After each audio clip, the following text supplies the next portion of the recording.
Hey everybody, my name is Keenan Farrell. I'm an intellectual property attorney in Indianapolis. I've got a short video that I think any website owner or blog owner should definitely take a look at. It's only going to take a few minutes and potentially could save you tens of thousands of dollars in legal bills. I initially put this presentation together for my clients, but this information really isn't out there on the internet, and I think it's pretty critical that people pay attention to it. So I thought I'd go ahead and make this video publicly available. So what we're going to be talking about is really pretty straightforward. It's how to designate a DMCA agent. And so first I'll tell you what is the DMCA? Well, it refers to the Digital Millennium Copyright Act.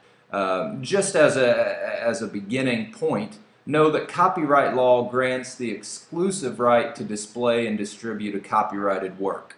Anyone else who uses the work or publishes it is guilty of copyright infringement. The important thing to note, and the reason for this video, is this includes user content posted on your website or blog. In other words, a third party comes along and posts something perhaps in your comment section that perhaps infringes the copyright of another.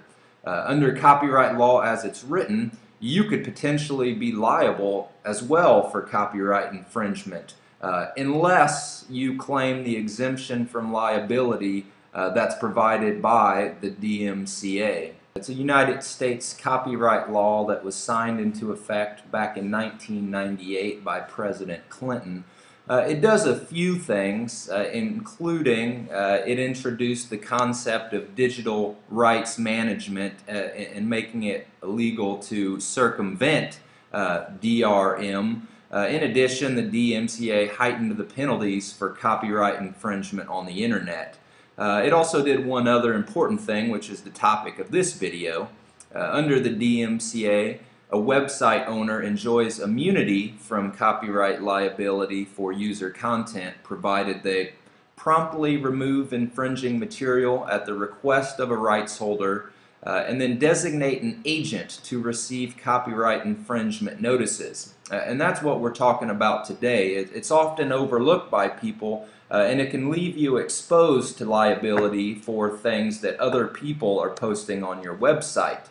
So who should designate a DMCA agent, and how do you even know if this video is applicable to you?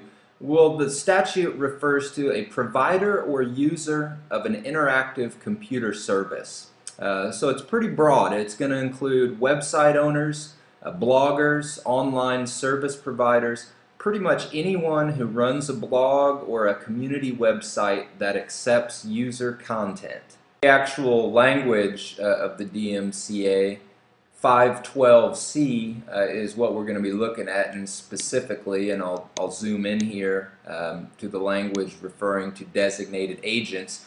You can see the limitations on liability apply to a service provider only if the service provider has designated an agent to receive notifications of claimed infringement.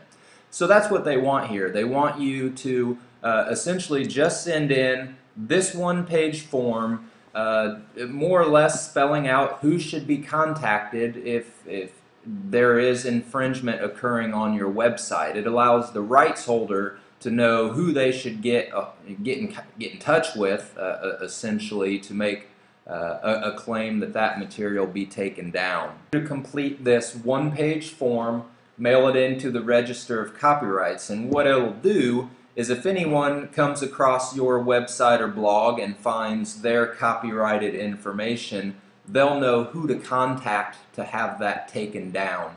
You can see the link there at the bottom. Again, just a one-page form, pretty simple to fill out. More or less just wants your name, the website, and then list your agent. So that could be your attorney, general counsel, CEO, just someone that could receive a notification that there is copyrighted information on your website. Of course, and this is really the only bad piece of information I have for you, as with anything you send to the Copyright Office, there's going to be a filing fee. I've posted the link there to find the fee. It's currently $105 for your first website, and if you have additional sites you want to list, it's $30 per site. So